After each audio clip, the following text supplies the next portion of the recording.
Mesdames, Messieurs, bonsoir, merci d'être au cœur du mystère.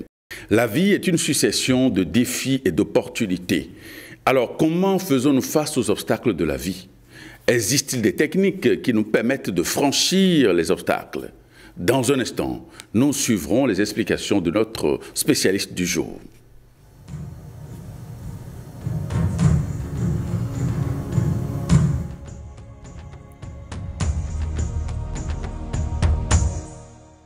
Et nous recevons ce soir Germain Aziel. Il est exorciste et spécialiste du Sanata Dharma.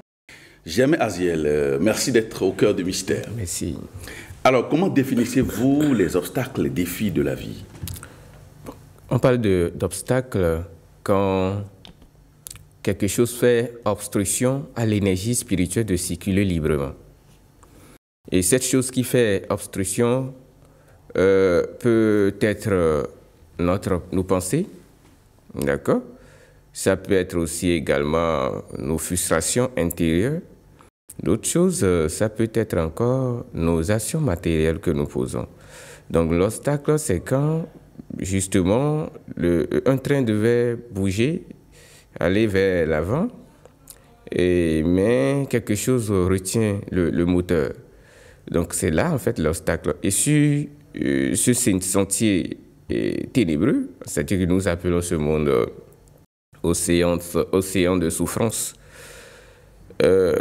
par manque de connaissances, nous sommes souvent confrontés à certaines épreuves. Ces épreuves, nous les appelons communément dans nos langages des blocages, d'où la naissance du mot blocage spirituel. Mais étant donné que l'énergie matérielle est dirigée par l'énergie spirituelle, c'est-à-dire que le principe matériel est dirigé par le principe spirituel, face à certaines difficultés de la vie, il est recommandé souvent de prendre refuge dans l'absolu, ce qui nous permet de traverser ce que nous appelons l'océan de souffrance. Très bien. Donc c'est ça. Alors, il existe des gens qui sont confrontés de façon permanente aux difficultés toute leur vie. Comment expliquez-vous ce phénomène? Autant que nous avons tous des épreuves liées à notre niveau de conscience.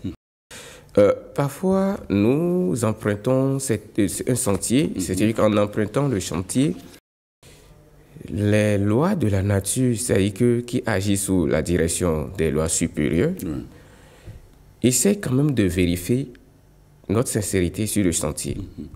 Je prends l'exemple du chemin spirituel. Quelqu'un qui reçoit une initiation, il reçoit l'initiation et quelques jours après, il commence à traverser des épreuves terribles. Sa femme quitte tout ce monde, ses enfants et lui-même son travail, il perd son travail, il se retrouve au chômage et puis il ne comprend plus rien autour de lui.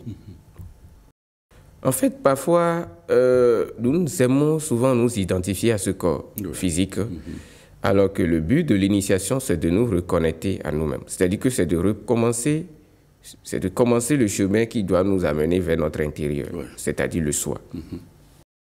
Donc, en recevant par exemple des initiations, les lois de la nature vérifient si l'individu est sincère dans sa quête spirituelle.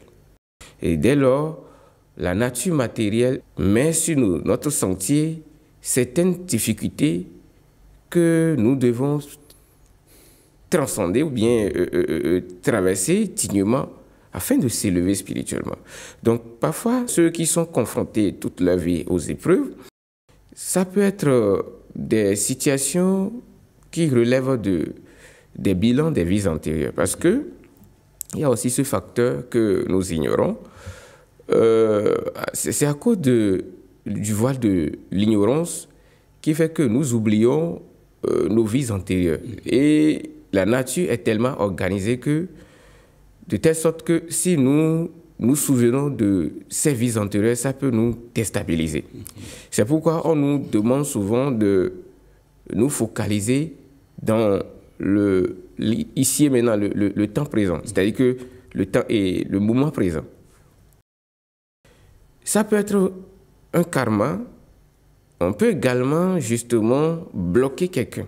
il y a des formules qui existent dans ce monde qui, justement, permettent de limiter l'autre. Et dans l'ésotourisme, il est enseigné également que nous devons apprendre à délimiter notre espace. Et vous allez voir que l'espace est lié à 3 dimensions, c'est-à-dire sous la direction du temps éternel, c'est-à-dire le passé, le présent et le futur. Et donc l'homme est pris au piège dans cette trilogie. Et cette trilogie est également en adéquation avec le but de notre nature triangulaire. Quand je parle de notre nature triangulaire, je parle du corps physique, de l'âme et de l'esprit. Une fois, c'est-à-dire quand l'homme descend en ce monde, c'est que l'âme utilise le corps comme véhicule. Et l'esprit qui est, en fait, je dirais, sa nature supérieure, utilise l'âme comme véhicule. Donc, ça veut dire que l'esprit utilise l'âme comme véhicule et l'âme utilise le corps physique comme véhicule. Mais dans l'âme est gravée toutes les expériences de cette incarnation. C'est-à-dire, si l'individu devait être confronté, par exemple, dans sa vie, aux accidents de circulation, aux maladies dites, par exemple, incurables, ou à certaines situations complexes, c'est gravé dans son âme. Et l'esprit, justement, qui est le véhicule de l'âme, c'est à cet esprit, l'âme doit être connectée pour pouvoir traverser les épreuves de l'existence matérielle. Maintenant, il arrive parfois que les gens n'ont pas la connaissance de l'esprit. Et ils se focalisent seulement sur l'expérience de l'âme. Parce que l'expérience de l'âme, c'est de retourner à sa nature originelle. Et là, maintenant, l'individu est limité seulement entre ses épreuves et comment il doit réussir dans le monde matériel. Je m'explique. C'est-à-dire que quand je parlais tout à l'heure, j'ai expliqué que c'est l'oubli de notre identité originelle qui fait que nous sombrons dans cet océan de souffrance. Et l'esprit est notre véhicule supérieur. C'est que l'esprit utilise l'âme comme véhicule et l'âme utilise le corps physique que nous portons là comme véhicule. Mais je disais que tout ce que l'individu va expérimenter ou bien peut expérimenter en ce monde comme difficulté ou bonheur, c'est déjà gravé dans l'âme. Donc l'âme là, l'âme sait exactement ce qu'il faut à l'individu. Et l'âme également, avec le corps, travaille en adéquation avec les lois de la nature matérielle. Donc, je disais qu'il y a des gens, il arrive que certaines personnes oublient l'esprit et se focalisent seulement sur des épreuves qu'ils ont en face d'eux, c'est-à-dire qu'ils s'identifient à cette difficulté. Dès lors, on ne fait plus un travail pour se lever. On tient coûte et coûte à corriger des épreuves et on s'épuise. En spiritualité, nous ne percevons pas des épreuves de la vie comme une punition. Parce que dans la Gita, le chant de Dieu, il est enseigné dans les Védas que le Seigneur est toujours fier de son dévot. Dans les difficultés, quand l'être humain prend refuge dans l'énergie absolue, parce que cette énergie matérielle, personne ne peut la contrôler. Quand nous avons des problèmes dits spirituels, c'est-à-dire que des difficultés, on veut coûte et coûte forcer les lois de la nature. C'est qu'on veut coûte et coûte manipuler l'énergie matérielle. Alors que l'énergie matérielle agit sous la direction du principe supérieur ou bien de la loi supérieure. Jamais Aziel. Oui. Est-ce qu'on peut dire que les obstacles peuvent constituer une occasion d'évoluer spirituellement? Oui, pour le dévot, l'obstacle, en fait, quand on est face à une difficulté, c'est que l'univers nous envoie un message que maintenant, il est temps maintenant de faire un effort pour pouvoir évoluer. Le monde évolue en suivant des mandalas. Quand je dis des mandalas, ça veut dire... Qu'est-ce que vous mettez dans mandala, le concept de mandala? Mandala veut dire simplement un cercle ou sphère. Vous allez voir dans la tradition kabbalistique, ils ont représenté ça en 10 séphirotes. Chez nous, dans le Veda, le Sanata Dharma, le Rig Veda est divisé en 10 mandalas. Et chaque mandala avec ses exigences. Qu'est-ce que je veux dire par là? Quand l'homme quitte un cercle ou bien il quitte une séphira pour entrer dans une autre, c'est que dans la nouvelle séphira se présentent des possibilités pour évoluer et des possibilités pour régresser. Je donne un petit exemple. L'individu a évolué du niveau du bina et il descend vers Chesed, le paradis. Là, par exemple, il devrait normalement jouir peut-être des fruits de ses actions. De ses sacrifices. Oui. Parce que déjà, le bina lui impose le sacrifice. Pratique la charité, reste tranquille et sois sincère.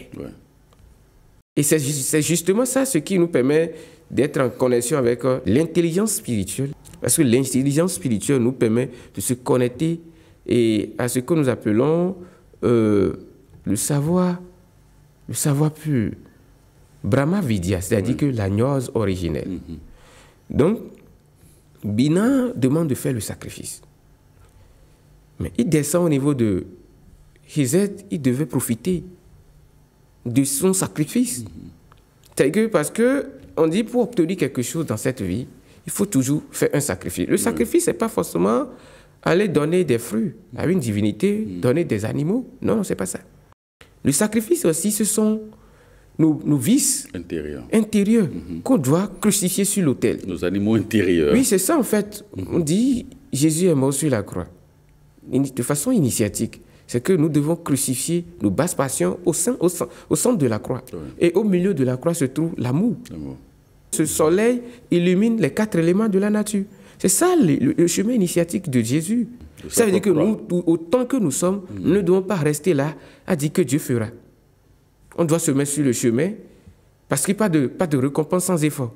On doit se mettre sur le sentier, travailler pour crucifier nos vices. Donc, à ce niveau, après avoir crucifié son vice, l'individu va profiter librement et naturellement des mérites de ses vies passées ou bien de ses actions passées.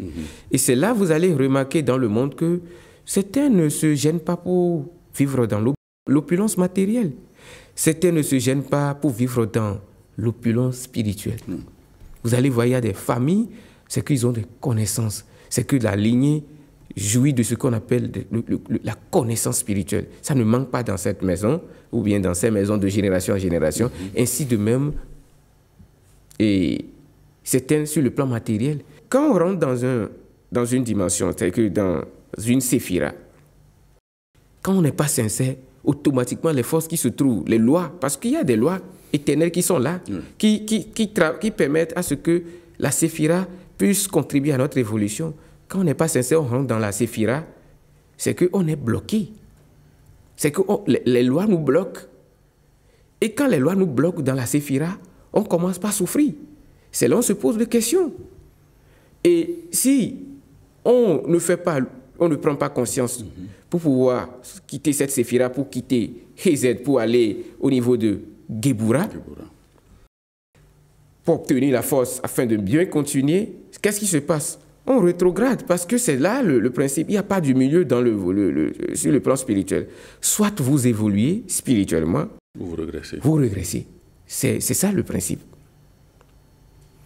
Alors, si l'obstacle est dû au résultat des vies antérieures, comment doit-on faire face à ces difficultés-là? Ces résultats que nous enregistrons, notamment, comment faire face efficacement à ces obstacles qui sont considérés comme des challenges pour nous, des défis? Moi, je vais donner un petit exemple. Vous savez, chez nous, quand on vient au temple, on ne vient pas là pour attendre un miracle. Non, il faut que, bon, j'ai fait ceci, j'ai fait cela. Vous parlez de votre école à vous. Oui. C'est-à-dire qu'il faut faire ceci parce que nous avons tendance à vouloir forcer les choses. Ouais. Alors que personne ne peut contrôler l'énergie matérielle. L'énergie matérielle est très puissante. Je suppose que quelqu'un vient vers nous et qui est confronté aux épreuves de la vie et que justement, à son niveau, on doit lui donner, prodiguer des conseils spirituels initiatiques pour pouvoir faire face à sa destinée. Et là, peut-être on peut lui être aussi d'une aide secondaire. Ouais. Par exemple, il y a des formules, des mantras basiques. Si vous le permettez, je donne un petit exemple que les gens vont noter. Allez-y. Et ils peuvent s'atteler à le faire. Je vais aller mot par mot pour permettre aux gens de prendre note. De comprendre, oui, allez-y. Vakratunda. Vakratunda. C'est un mantra. Oui, c'est le nom du Seigneur Ganesh. Oui. Je vais l'expliquer tout à l'heure. Vakratunda. Mahakaya. Mahakaya. Surya Koti. Surya Koti. Sama Prabha. Neguvinam. Kurume Deva. Sarva, c'est-à-dire que S-A-R-V-A, Sarva. Karyeshu. Sarvada. Donc, c'est-à-dire que Vakratunda Mahakaya, Surya Kuti Samaprabha, Neguvinam, Kuru Medeva, Sarva, Karyeshu, Sarvada. En fait, c'est une formule justement qui demande au Seigneur Ganesh l'énergie nécessaire qui supprime les obstacles. Vous allez voir, si l'individu est confronté à une difficulté qui pèse sur lui et qui c'est karmique, s'il s'entraîne, par exemple, à réciter 108 fois tous les jours ce mantra, il va voir que ce que nous appelons ici, chez nous, souvent l'énergie de sorcellerie, on m'a jeté un sort au village, si ça t'aide à travailler rigoureusement 108 fois, parce que c'est un chiffre. Ce mantra, oui. Ce mantra, il va voir que dans la période que des obstacles, les choses deviendront beaucoup plus relaxes. Mais il faut qu'il soit sincère. En fait, c'est ça avec les mantras. Quand on n'est pas sincère, il faut qu'on soit sincère. Parce qu'on ne manipule pas les lois universelles. Ganesh, c'est le seigneur des trois mondes. Oui, quelle est la nature de Ganesh? Ganesh, en fait, c'est le fils du seigneur Shiva. Ils sont deux. Il y a Kartikeya. Kartikeya, communément, bon, si je vais ramener dans nos langages, dans le langage des Orishas, on va dire Ogu. Ogu veut dire celui qui coupe ou supprime les obstacles. C'est ça Kartikeya. Kartikeya et Ganesh, quand on est confronté aux difficultés, vous savez, les difficultés dans l'alchimie, quand le fer est rouillé, on peut utiliser la chimie pour transformer ce fer, ou bien transformation des métaux vils en or. Oui. C'est ça en fait. Donc, quand le truc est rouillé, le truc est caduc et tout le monde se dit que bon, ça n'a plus de sens, l'alchimie, c'est quelqu'un qui redonne une autre dimension à la même chose. C'est la même chose qui se passe. Les obstacles doivent être utilisés comme source d'opportunité pour pouvoir évoluer. Et là, quand vous êtes en face d'un obstacle et que vous faites appel à Ganesh, Ganesh, justement, a le pouvoir sur les eaux. Mais quelle eau? Parce que Ganesh, le Seigneur Vishnu pose un de ses pieds sur lui. C'est pourquoi on ne peut pas, dans les temples, il est recommandé, vous allez dans n'importe quel temple asiatique, vous ne pouvez pas accéder à Vishnu, Shiva, sans passer par Ganesh. C'est Ganesh qui ouvre le chemin. Quand il y a des obstacles, c'est à Ganesh qu'on s'adresse. C'est que c'est lui, il est comme le Seigneur Michael qui supprime les obstacles et qui lutte contre les ennemis, qui nous empêche d'évoluer, de progresser. C'est Ganesh qui joue ce rôle. C'est pourquoi, à l'entrée de tous les temples, vous allez voir, c'est Ganesh on introduit avant d'aller vers les autres divinités. Vous comprenez un peu? Donc, c'est le seigneur des ganas. Quand nous disons des ganas, après avoir récité le mantra que j'ai donné, même il suffit juste de réciter à la suite Om Gam Ganapataye Namaha. Je rends hommage au Seigneur Ganesh, parce que Gam veut dire c'est un mot sacré qui fait appel à l'âme céleste du Shiva. Donc ça veut dire que là on dit Om Gam Ganapataye Namaha, c'est que Gam fait recours à l'âme céleste de Shiva, qui vient pour nous soutenir dans les moments de difficulté. Alors comment expliquer que les consultations révèlent les obstacles à certaines personnes et ces personnes font tous les rituels magiques possibles mais n'ont pas satisfaction? Comment expliquer ce phénomène? Oui, le rituel, normalement, en fait, on parle de rituel, on parle de rite. Oui. Le rite, c'est des actions gestuelles. Oui. Le rite, c'est les actions gestuelles qui répondent à certaines lois de la magie. Oui. C'est-à-dire qu'à certaines lois d'action. D'accord? Ben, le rituel, c'est une disposition mystique que l'on met en place pour que des choses se passent comme l'on veut. Mais la volonté humaine ne dirige pas l'univers. Il y a souvent cette prétention où on peut commander l'univers. Non. Celui qui peut diriger l'univers, c'est celui qui a atteint l'unité de lui-même, la compréhension de lui-même. C'est-à-dire que, vous allez voir, il y a le sage qui dit « Montrez-moi le point d'appui et je soulèverai le monde. » C'est-à-dire que lorsqu'on trouve ce point unique, ce point central de notre vie, on devient un avec l'univers. C'est ça même le mot « univers ». Quand on consulte et qu'on dit « Vous devez à telle divinité », les divinités ne sont pas en dehors de nous. Tout ce qui existe dans cet univers matériel, notre dimension terrestre, se trouve en nous. C'est d'ailleurs justement pour cette raison que notre corps est même un corps matériel. Oui. Parce qu'en nous se trouve, comment dirais-je, le pentagramme. L'eau, le feu, l'air et la terre, et Akash. Maintenant, Akasha a encore à sa direction plusieurs éthers. Parce que Akasha, c'est la conscience universelle de tout. Ouais. Mais l'éther, il y en a plusieurs.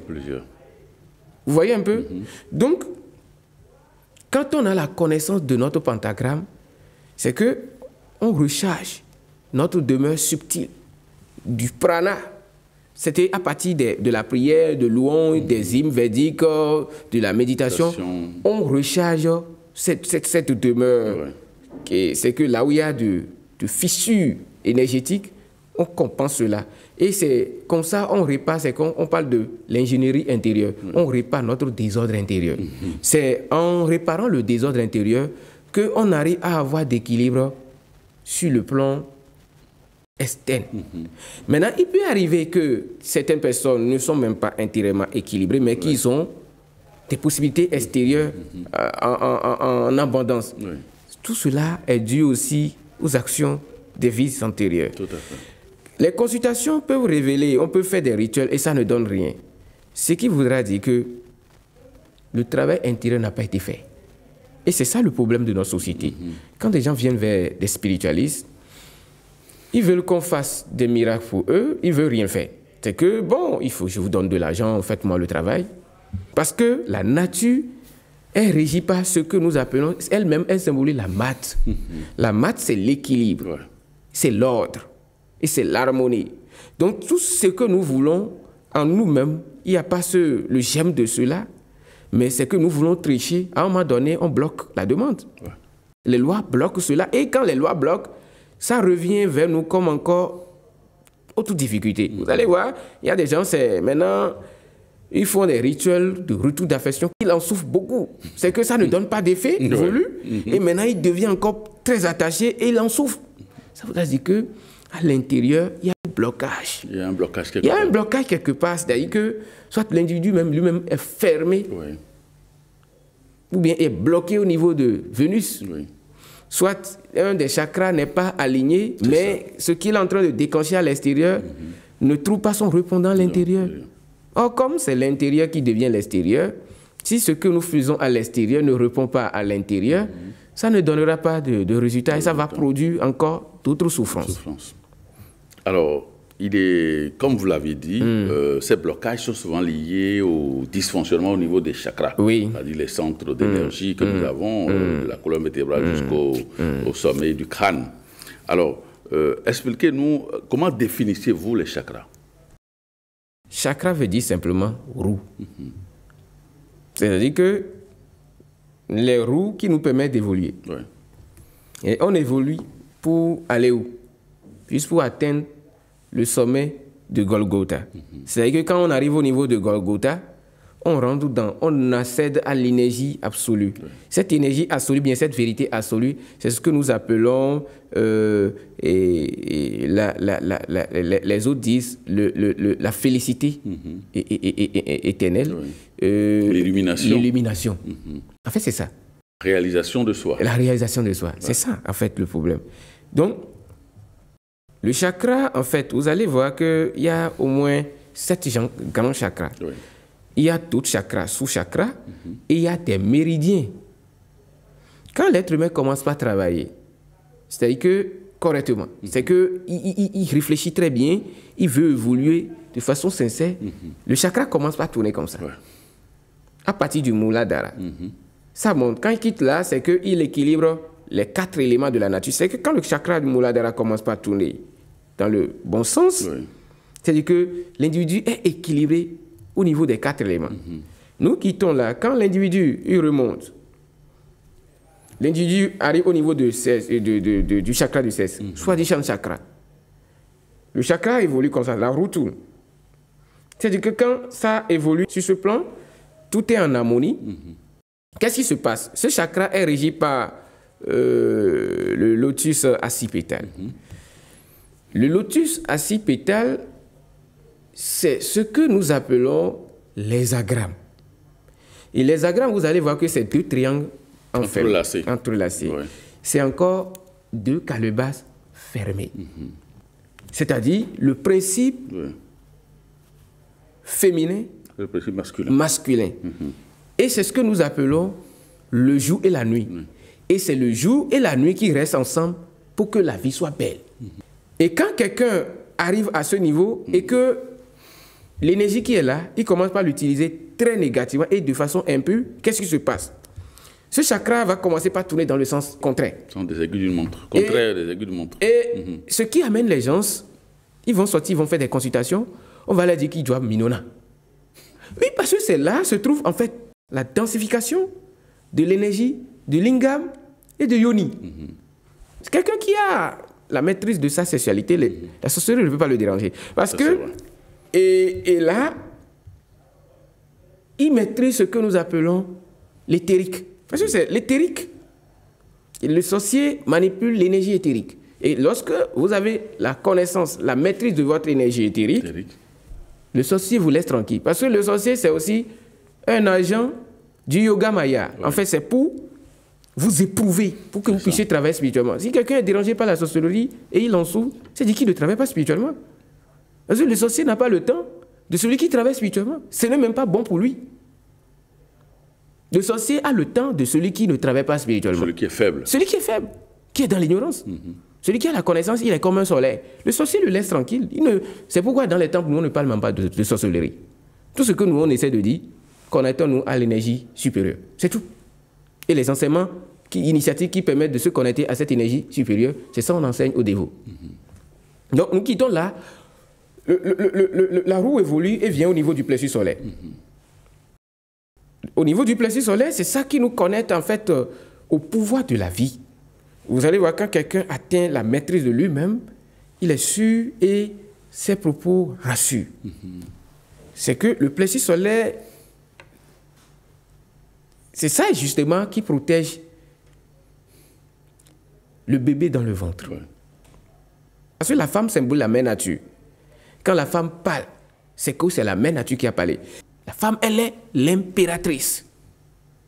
C'est là parce que le plexus solaire est connecté. Oui. Nous quittons là, nous arrivons au niveau du cœur. Le chakra tourne correctement, l'individu, il pratique la charité, il aime les autres. Il a soif de Dieu. Oui. Vous allez voir, quand les gens ont tellement soif de Dieu, c'est qu'il y a un germe d'amour qui fait comme ça, qui clignote en eux. Ça peut ne pas être totalement grand, mais quand même, ça clignote, ça permet d'aller vers ce qui est divin. Mais quand ce chakra tourne dans le sens contraire, on a envie de détruire. Et vous allez voir qu'il y a des gens dans nos sociétés, eux là, vous allez vous demander s'ils sont des êtres humains. C'est qu'ils sont là pour détruire. C'est justement pour cette raison, il y a 4 castes chez nous. Il y a les castes des brahmanas, qui sont des maîtres spirituels, des commerçants, des cultivateurs. Les commerçants sont des hommes d'affaires, des cultivateurs, d'accord? Et il y a la dernière catégorie, les kshatriyas. Les kshatriyas sont des guerriers. Les guerriers sont là pour réprimer ceux qui font du mal. C'est justement arrivé à ce niveau, quand les gens ne jouissent pas de cet amour, vous allez voir, on prend des armes à feu, on va cambrioler les biens d'autrui, alors qu'on sait que ce qu'on fait, c'est pas bon. Parce que l'individu, il ne jouit pas du chakra du cœur. Parce que quand on veut faire du mal à quelqu'un et qu'on jouit de ce chakra, on se pose des questions, mais quand même on le fait sous l'effet de la colère, parfois notre mémoire interne commence par nous faire comme ça, c'est pas bon. Donc ici, c'est le chakra du cœur qui permet d'expérimenter pleinement l'amour et d'être en connexion avec les autres. Au niveau de... On quitte là, quand le chakra évolue correctement la roue, quoi. On vient au niveau de la gorge. Ouais. Vous allez voir, il y a des gens, ils donnent des sages conseils. C'est qu'il y a des gens, vous avez des problèmes, vous aurez envie de vous confier à eux. C'est qu'eux vous donnent des conseils. Ces conseils illuminent votre existence. Ça, c'est la pleine potentialité de ce chakra. Chakra Vishuddhi chakra. Mais vous allez voir que quand ce chakra commence à tourner dans le sens contraire, qu'est-ce qui se passe? Vous allez voir, il y a des gens qui sont grossiers. C'est que ceux qui n'ont pas vu, ils iront dire que c'est ça vous avez fait. Vous allez voir que quand ce chakra tourne dans le sens contraire, il y a des gens qui mentent comme on respire. C'est que ça ne les gêne pas. C'est comme ils sont experts dans ça. C'est que le chakra tourne dans le sens contraire. C'est que ce chakra, on l'appelle le chakra du verbe originel. Gorge, Vishuddha. Chakra. Chakra. Donc, quand ce chakra est bloqué, c'est que fuyez cette personne. Et si vous constatez que quelqu'un ne fait que dire... Commérage. Évitez-le. Parce que c'est même interdit chez nous. C'est qu'on ne doit pas fréquenter quelqu'un qui est souillé. Parce que c'est comme un serpent venimeux. Même si vous lui donnez du lait, le serpent venimeux peut mordre à tout moment. Ouais. C'est sa nature de mordre. Parce que c'est quelqu'un qui a le chakra de gorge bloqué. C'est que vous allez voir, il y a des gens, vous faites même du bien, ils vont dire du mal de vous. Parce qu'ils n'ont pas le contrôle de ce chakra. Nous remontons, nous arrivons à ce niveau, le chakra, Adna chakra. Ouais. Vous allez voir, il y a des gens qui sont tellement intelligents. J'ai parlé de l'intelligence spirituelle, de l'intelligence matérielle tout à l'heure. Il y a des gens qui sont hyper intelligents sur le plan matériel, mais c'est qu'ils l'utilisent pour détruire. On quitte là, on vient au niveau de Golgotha. Jésus a été crucifié sous le mont de Golgotha. Oui, dès que l'énergie arrive au sommet du crâne, ça rentre dans l'absolu. C'est que ça vient ici, au niveau du Keter, ça rentre dans l'absolu. Aïn Sof, donc, oui, sans fin. Oui, donc on rentre dans ce que nous appelons Amitabha. Aujourd'hui, par le sondage de la main, on peut voir le niveau du chakra, comment il est et tout. Il est souvent dit que lorsque l'homme rencontre des obstacles, il devrait faire recours au dieu du feu et du fer pour débloquer la situation. Alors comment ce dieu peut-il nous aider à affronter, vaincre et enlever les obstacles? Bon, je donne un petit exemple. Il était une fois, dans la sagesse de Ifa, les les signes étaient partis à une mission. Oui. Les signes du IFA. Et arrivés là-bas, ils ont été emprisonnés. Les signes ont été emprisonnés. Oui. Mais pour les ramener à la maison, c'est le signe Gouda Fligbi qui est parti ramener ses frères à la maison. Bon, bref, c'est pour dire quoi? Dans ce monde matériel, c'est comme une terre remplie des herbes. Oui. Naturellement, quand la voie où on a des obstacles en ce monde, c'est que c'est le dieu du fer que nous appelons communément Ogu. Quand on dit Ogu, ce n'est pas forcément le fer. C'est également le feu transformateur. C'est le Ogu que nous utilisons à la maison pour préparer à manger. C'est le Ogu, notre mamite là, c'est Ogu. Ciseaux, c'est le Ogu. Notre véhicule que nous conduisons, c'est le goût, c'est le fer, c'est le feu, c'est masse. Donc, il n'y a pas cette existence sans le Ogu. Nous vivons communément grâce au goût. Et il arrive à un moment donné que notre vie est coincée, comme je l'ai expliqué tout à l'heure. Mais pour décanter la situation, c'est le goût. Et je l'ai dit, j'ai appelé ça tout à l'heure Kartikeya. Quand on l'appelle, c'est pour enlever l'obstacle. C'est-à-dire que l'énergie ne circule plus librement. Quand on fait recours au Dieu qui supprime les obstacles, c'est pour enlever les obstacles, pour permettre à ce que l'énergie puisse circuler librement. Donc, c'est ça ce qui se passe très souvent. Ça peut être nos sentiments. Vous allez voir, plus, par exemple, il y a des gens qui sont très colériques. Et plus ils s'énervent, plus c'est que leur lumière diminue et puis ils s'environnent de ce que nous appelons leur aura est souillée de énergies sales. Ouais. Et vous allez voir, quand plus l'aura est souillée, on est facilement accessible aux sales vibrations. Mais quand on utilise le feu transmuteur purificateur, ce feu est l'élément le plus grand purificateur de notre cosmos. Ouais. C'est qu'il n'y a pas ce déblocage sans le feu. Le feu purifie et nettoie et sans se souiller lui-même. Vous allez voir le fer qu'on a utilisé pour faire une voiture, on peut encore réutiliser ce fer pour faire autre chose. C'est ça en fait l'alchimie. Ouais. Et les dieux du feu et du fer nous aident à faire ce travail alchimique en nous. Parce que le feu, le fer se trouve également en nous. Aujourd'hui, quelqu'un est malade, il va à l'hôpital, on dit qu'il manque de fer. Donc, c'est-à-dire qu'il n'y a rien dans cet univers matériel qui soit en dehors de nous, tout est en nous. Oui. Donc, aussi de même, en nous se trouve dans un canal ce Dieu de Ogu, oui, et que nous devons vénérer ou bien activer par certains mantras pour se connecter à la pure énergie de l'existence matérielle. Très bien. Alors, on constate également que lorsque les gens prennent l'ascension spirituelle, ils sont de plus en plus, disons, tentés, perturbés. Comment peut-on expliquer ce phénomène? Oui, c'est le chemin de l'ermite. La vie du spirituel, c'est le chemin de l'ermite. Vous allez voir que... Comme ça se précise dans le tarot. Oui, vous allez constater que l'ermite, il a une lampe torche dans la main. Ouais. Et il a sa canne.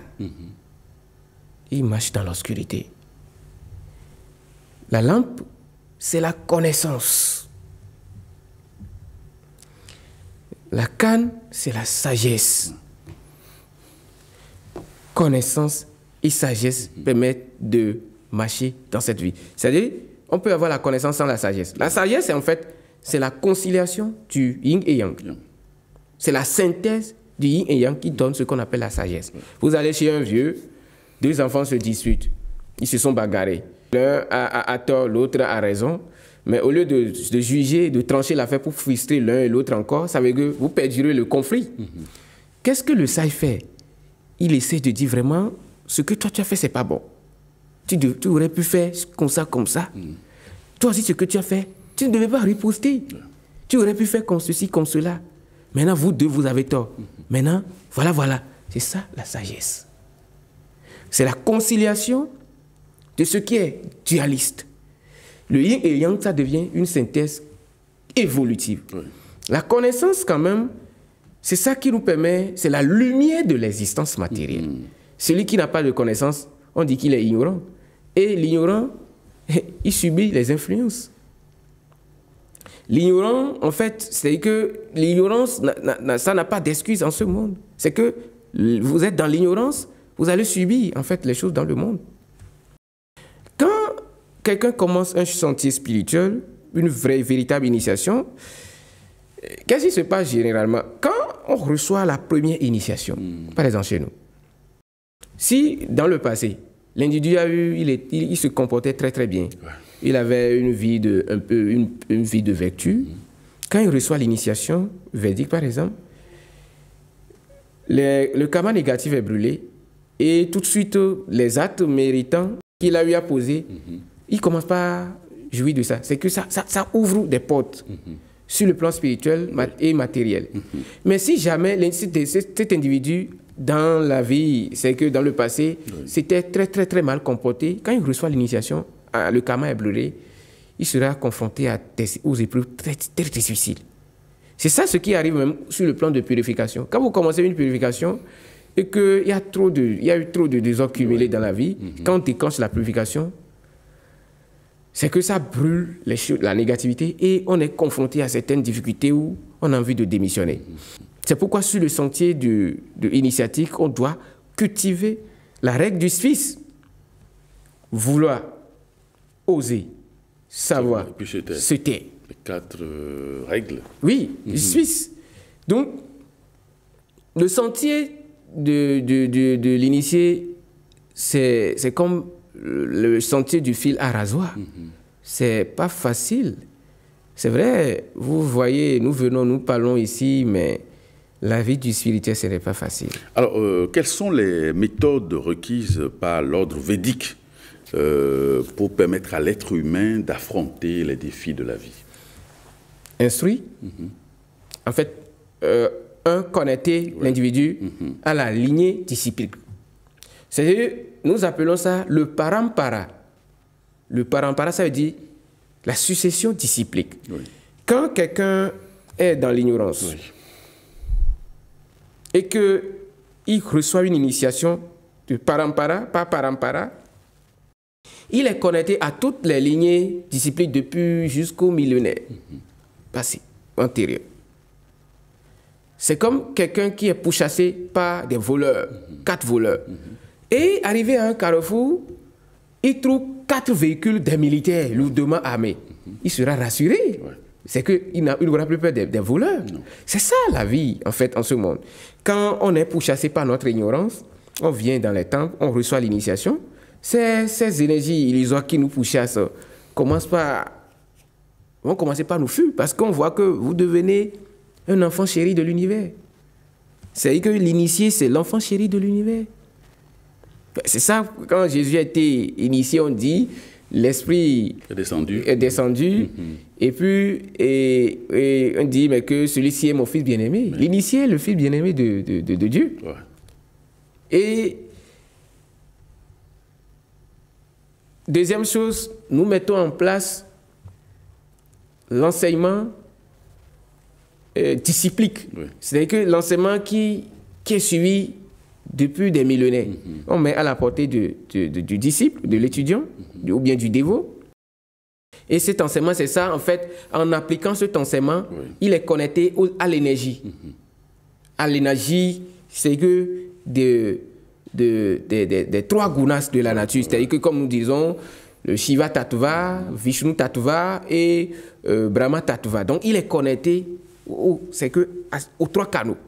Parce que l'enseignement, en fait, l'enseignement d'une école, qu'est-ce qui se passe? Les gens veulent des pratiques, mais sans respecter les enseignements. C'est l'enseignement qui permet quand même de grandir en énergie et en connexion avec la lignée disciplique. Et la troisième chose, des pratiques spirituelles, les sadhanas. Parce que nous avons des sadhanas qui nous permettent quand même, face à cette difficulté, il faut appliquer tes sadhanas.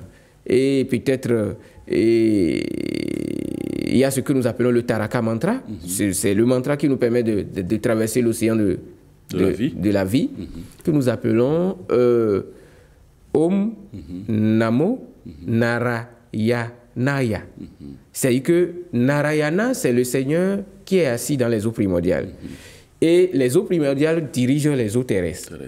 Donc, quand on commence par se reconnecter à l'océan primordial qui est notre nature, notre source originelle, on traverse ces eaux amères, ces eaux amères, ces eaux amères. Donc, vous allez voir même dans le livre de Psaume, il est dit « Délivre-moi des eaux ». De quelles eaux? Les eaux? Des eaux amères. L'Apocalypse même dit que quand l'ange a jeté, a ouvert son seau, les eaux sont devenues amères. C'est-à-dire que les eaux amères, c'est la souffrance. C'est la souffrance matérielle. Donc, pour traverser la souffrance matérielle, au lieu de poser encore des actions rituelles qui nous enchaînent à l'énergie matérielle, il faut se connecter seulement à Narayana. C'est lui qui va nous permettre de traverser cette océan. Merci Aziel Germain, merci pour toutes ces informations que vous donnez et ces explications que vous donnez aux téléspectateurs. Et je rappelle que vous êtes exorciste et spécialiste du Sanatha Dharma. Merci infiniment. Amis téléspectateurs, merci de nous avoir suivis et à très très bientôt.